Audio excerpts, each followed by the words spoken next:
Hello, everyone. This is Katrin with Disability Rights New York. Welcome to our new podcast, Empire State of Rights, closed captioned. We are here to bring you information on the most relevant topics regarding disability rights and advocacy. Today, we have Jennifer Monthie, the Legal Director of Disability Rights New York, here to discuss the new Rep-Payee Protection and Advocacy Program. So Jennifer, can you tell us what the Representative Payee Program is? Absolutely, but let me just take a step back, talk to you about what the protection and advocacy system is so that we're all clear about what we're going to be talking about today. So Disability Rights New York is the protection and advocacy system for New York State. It is a federal system created by Congress actually in the 1970s as a result of abuse that was exposed in a New York State facility called Willowbrook.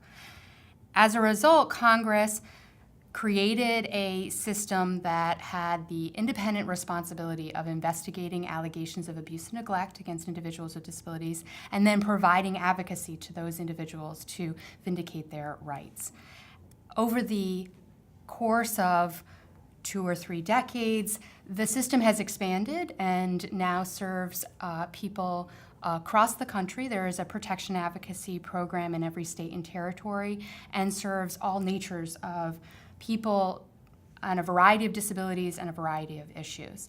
In February of this year, Congress again expanded the protection advocacy system with the passage of the Strengthening Protections for Social Security Beneficiaries Act. And the purpose of the act was to increase oversight of the Social Security Administration's Representative Payee program. The act specifically authorized protection advocacy agencies like Disability Rights New York to monitor how representative payees are using those funds and allows the P&A system, or protection advocacy system, like Disability Rights New York, to offer legal advocacy where it's found that the representative payee might have mishandled those benefits. Okay, so for people who don't know, what exactly or who exactly is a representative payee, or who could possibly be a representative payee? So a representative payee is a person who acts as a receiver of Social Security benefits for a person who is not fully capable of managing their own benefits. What happens is the Social Security Administration, when it decides that a person should receive benefits, also does an analysis about whether they can manage those funds. And if they determine that the person can't manage those funds for a variety of reasons, a representative payee is assigned. And who can act as a representative payee is a variety of individuals. It could be a parent, it could be a spouse, it could be another family member, a sibling. Sometimes, though, it's also an entity, so it can be a nursing home or a psychiatric center or a corporation for those that don't have those familial relationships or those individuals that they could draw from to assist them with the use of their funds. Okay. So why has this Representative Payee program been created? Unfortunately, government investigations and even investigations conducted within the protection advocacy system have uncovered repeated instances where representative payees have stolen or misused funds, exploited, even neglected and abused the people with disabilities who they were supposed to be helping. A representative payee, if we can just think about this model, has this total control over the person's finances, which leaves them in a place where they're at risk of exploitation. And the Social Security Administration simply does not have the ability to be in every state and territory to evaluate whether that exploitation is happening. So it's critical that there's independent oversight of what this individual is doing or this entity is doing on behalf of people with disabilities in order to ensure that they're not being abused. Okay, so this is this new program. How is it going to work within each of the protection and advocacy agencies? So the Social Security Administration, and in some instances that protection advocacy agency, will select representative payees to review during the course of a year. And the review will include contacting the entities and speaking to people who receive benefits. It's important that we hear from these people to make sure that they are receiving their benefits, that they're not being exploited and abused, and that they understand their rights.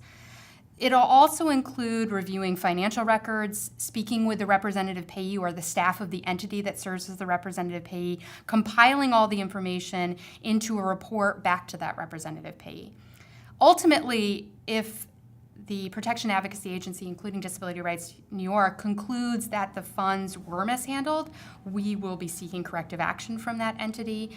And if we identify people who require advocacy because their benefits were misused, then we'll be speaking with those people in order to evaluate their claims and concerns. Okay, so will this be a new role for Disability Rights New York? No, not really. The Protection Advocacy System and Disability Rights New York specifically has had a history of conducting these reviews of representative payees, but also we have a long history of investigating allegations of abuse and neglect. We monitor programs that provide services to people with disabilities throughout the state. And Congress looked to the Protection Advocacy System, again, which I find to be a very natural fit for this program, to take on the responsibility specifically for the representative payee program because of the type of work that we do as a Protection Advocacy System. So will this have a new start date for you? The program will start on August 1st. So that is when the bill that Congress passed goes into effect. We're currently hiring staff and preparing for this. It's right around the corner. For those that are interested, this is my plug. For those of you interested in joining Disability Rights New York, we really encourage you to visit our website, see all about the current opportunities that we have. Come join us. We want good people to take on this very important work. That's great.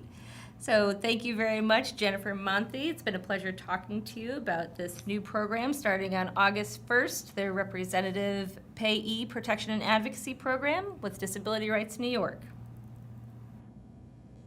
Empire State of Rights Closed Captioned has been brought to you by Disability Rights New York, your source for disability rights and advocacy.